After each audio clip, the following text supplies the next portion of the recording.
In this video, I continue the problems on nth roots of unity.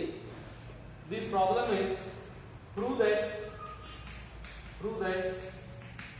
the fourth roots of unity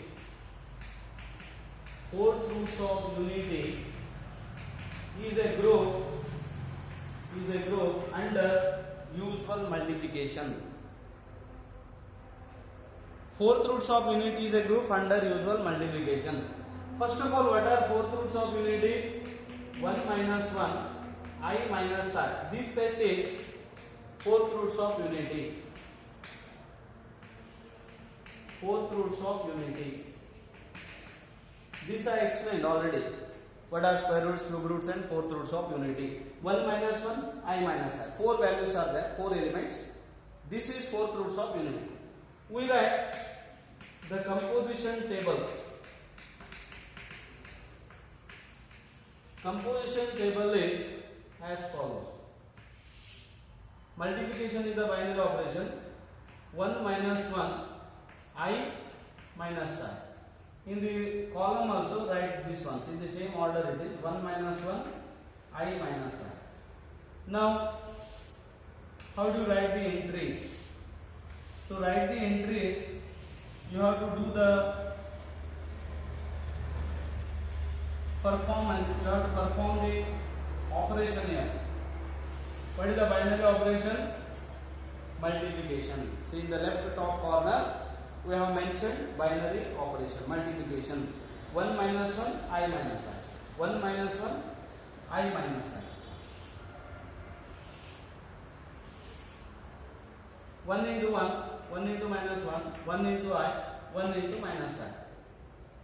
You follow now how to write the entries? Very simple. In the left top corner, write the binary operation. First row, write the elements of the set. First column also write the elements. Then you have to perform this operation. 1 into 1, 1 into minus 1, 1 into I, 1 into minus I. Second row, minus 1 into 1, minus 1, plus 1, minus I, plus I, because minus 1 into minus I minus I. Now I square, what is I square? Minus 1. Minus I square is plus 1. Follow the entries. How to write the entries? You have to observe very carefully how to write the entries. You have to understand means you have to observe the video very carefully. Every point is important here. How to write the table? Minus I into 1, minus I into minus 1, plus I, minus I into minus I, plus 1, because minus I into I is minus I square. What is I square? Minus 1, minus I square plus 1. Minus I into minus I is plus I square, it is minus 1. So this is the table. What is the advantage of this table? We can verify the group axioms. We can write the group axioms directly from the table. First one, closure law or closure axioms. I use both the words here. Closure law, closure axiom. One and the same. Closure law. Why closure law is satisfied? See the entries here. These are the entries. What are these? These are obtained by doing the indicated operation here. These are obtained by multiplication. And we have taken all the elements of the set. So, if all the entries belongs to the given set, closure law is satisfied. It is true here. You have not obtained any different element. These entries belongs to the given set only. We have not obtained any new element. That indicates closure law is satisfied. Associative law. Associative law. Say group means, remember always, group means non-empty set and a binary operation. And binary operation must satisfy 4 axioms. Closure, associative, identity, inverse. In addition to this, it is commutative, then it is called abelian group. Second is associative law. How do you verify associative law, or how do you say that associative law is satisfied here? This 1 minus 1 I minus I, it is a subset of complex numbers. In complex numbers, multiplication is associative. Since it is subset of complex numbers, associative law is satisfied. That is the reason. Identity. Say for all the elements, you have to verify associative law is satisfied. In the previous problem, there were only 3 elements. That is why I have taken the element. All the 3 elements were taken. Verified associative law. But here, 4 elements are there. In such cases, you have to give the general reason why associative law is satisfied. What is the general reason? This is subset of complex numbers. Multiplication is associative with respect to in set of complex numbers.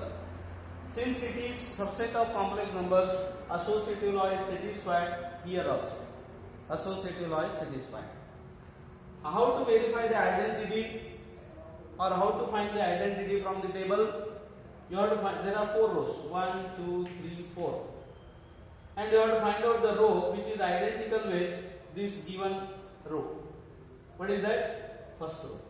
Row heading element 1. Therefore, 1 is the identity. 1 is the identity. Next, inverse. Inverse.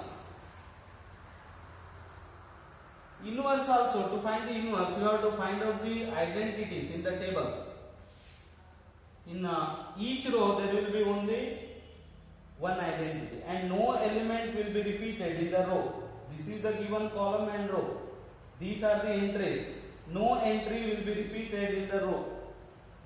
If suppose the element repeats, then it will not be a group. Some law will not be satisfied. Now find the identities. 1 is here, 1, 1, 1 identities.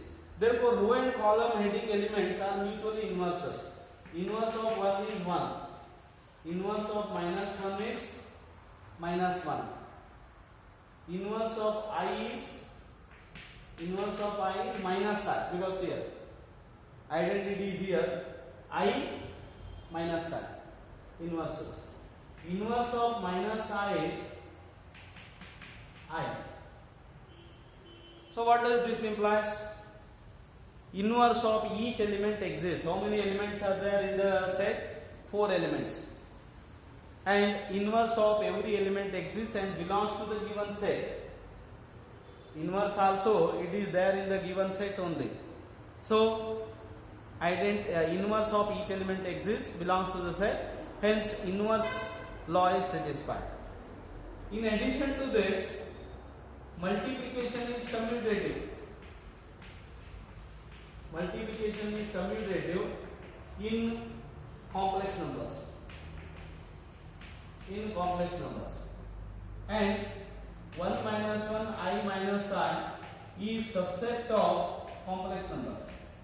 Subset of complex numbers.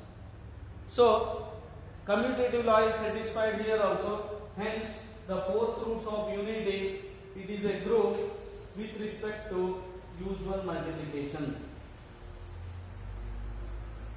Thus, square roots, cube roots, 4th roots of unity are groups with respect to usual multiplication. In general, the nth roots of unity is also a group with respect to usual multiplication. The important thing is, with respect to addition, usual addition, they do not form a group. Now to disprove, only one reason is sufficient. If you give only one reason to disprove, that is sufficient. Why?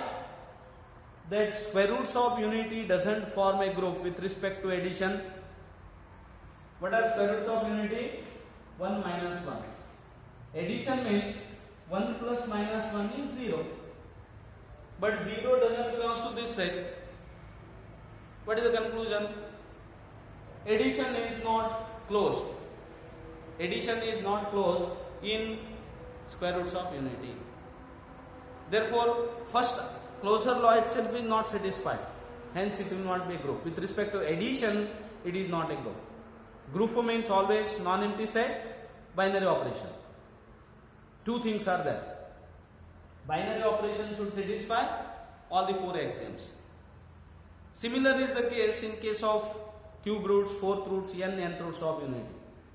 If you take cube roots of unity, 1 omega omega square, then 1 plus omega doesn't belong to this set. 1 plus omega is minus omega square actually. It doesn't belong to this set. So, with respect to addition, these sets do not form a group. Only with respect to multiplication, they form a group. Remember this concept important. With respect to multiplication, cube roots of unity, square roots of unity, fourth roots of unity, all are groups with respect to multiplication.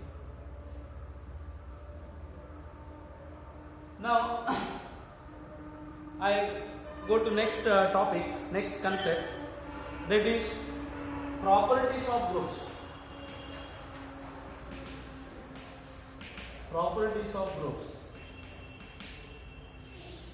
I take basic properties.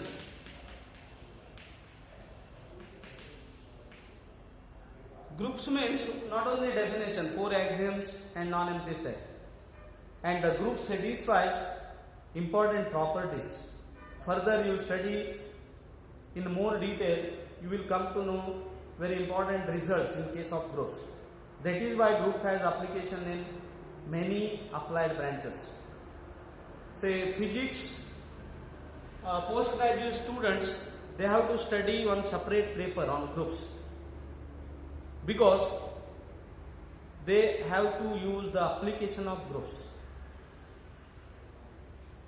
And if you study further, if you are interested, you can go through that concepts also. But in your syllabus, it is not there. Only some homomorphism, isomorphism, and some fundamental theorem on groups are there. That I explain. Properties of groups.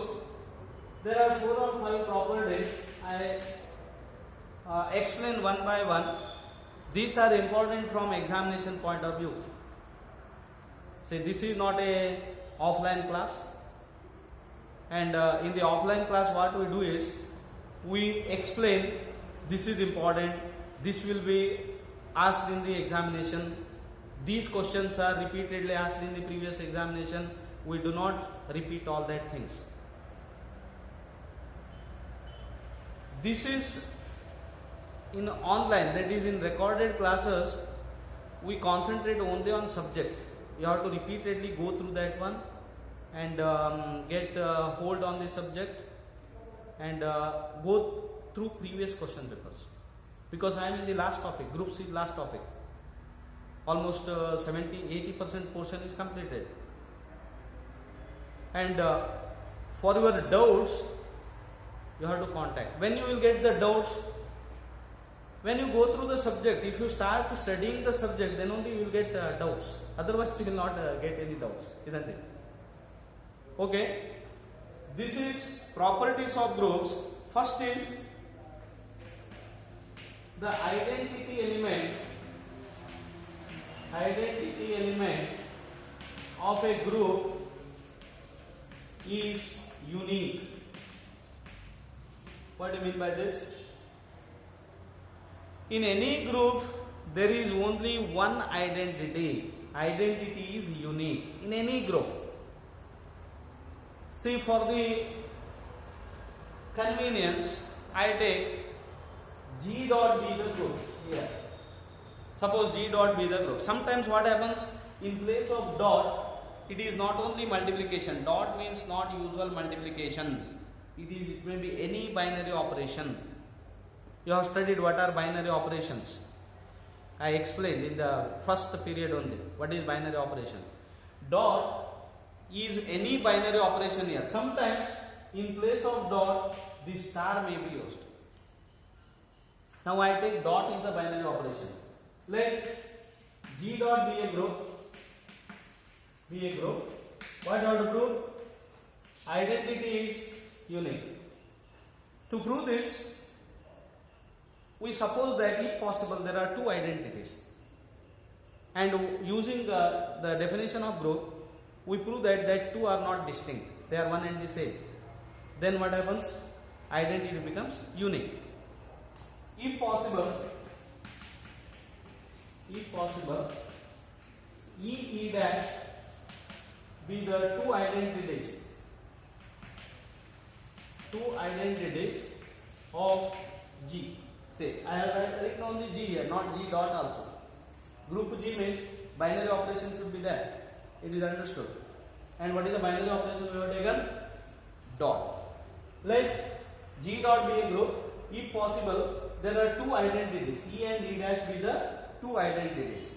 Let A belongs to G be any arbitrary element.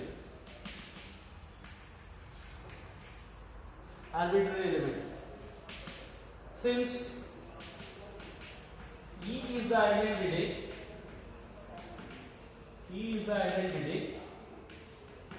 E dot A is equal to E. What is the definition of identity? You have studied all these things. Identity means if A dot E is E dot A is A, E is called the identity. We have taken E is the identity. Also, E dash is the identity. We get A dot E dash is E dash dot A is equal to A. Because E dash also we have taken identity. But we prove that these two are one and the same. Now see here only you will realize from these 1 and 2, E is nothing but E dash, isn't it? From 1 and 2 we can write E is equal to E dash. Or if you want some more rigorous proof for this, in one put A is equal to E dash. Because E dash they are the elements of the group. Apart from identity, it is also an arbitrary element. It is also an element, not arbitrary element, fixed element of the group. So in place of A, we can take E dash. What do you get? E dash dot E is E dot E dash is E dash, because A is equal to E dash. Take this as 3. In 2, substitute A is equal to E, because E dash is identity here. In the second one, E dash is the identity. So we take A is equal to E. Therefore we get E dot E dash is E dash dot E is equal to E. This is 4. Now consider 3 and 4. Say from 3 and 4 I write E is equal to E dash dot E, but E dash dot E is E dash. So I take 4th. Fourth one gives E is equal to E dash into E. But 3 gives E dash into E is E dash also. What do you get? E is equal to E dash. That means even though we have taken E and E dash are the two identities, they are not distinct. They are one and the same. Therefore, identity element of a group is unique. I think you have followed this one. These are important, very examination of point of view. They will be repeatedly asked. Properties of groups. Second, in a group, I take G dot. So I repeatedly tell you, in place of dot, star may be taken. Then you have to replace this dot by star. But here question will be always, identity element of a group is unique. Then you take the group as this, G dot. In a group G dot, inverse of an element is unique. That means for a given element in a group there is only one inverse. There are no two inverses. Inverse of an element is also unique. If possible, we also prove by contradiction. If possible, B and C are two two inverses of A belongs to B. A is any arbitrary element, B and C are two inverses. Now since B is the inverse of A dot B is B dot A is equal to E. C is the inverse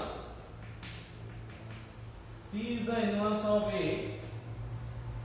dot C is C dot A is equal to E, because definition of inverse, that is the meaning of inverse. Now take this as 1, this as 2. See, we have taken B and C are the two inverses of same element, but we prove that B and C are equal, then inverse is unique. For that, start with B. B is equal to B dot E. B dot, what is E? Say I write E as C dot A, because from this, say I prove that B is equal to C. B is B dot E. E is the identity. B dot C dot A. Now B, C, A, they are the elements of the group. Therefore, associative law is satisfied. But what is B dot C? Or I take A dot C, because E is equal to A dot C, and therefore it is B dot A dot C. What is B dot A? E. E dot C. E dot C is C. This implies B is equal to C. Therefore, inverse of an element is unique. There are no two inverses. Very simple. Suppose B and C are the inverses of A. By definition of inverse, we have these two results. Further, we prove that B is equal to C. B is B dot E, because E is the identity. B dot E can be written as A dot C here. A dot C. Now here associative law. B dot A dot C. But B dot A is again E. E dot C. E dot C is C. So B is equal to C. Therefore, inverse of an element is unique. Okay, I continue in the next video.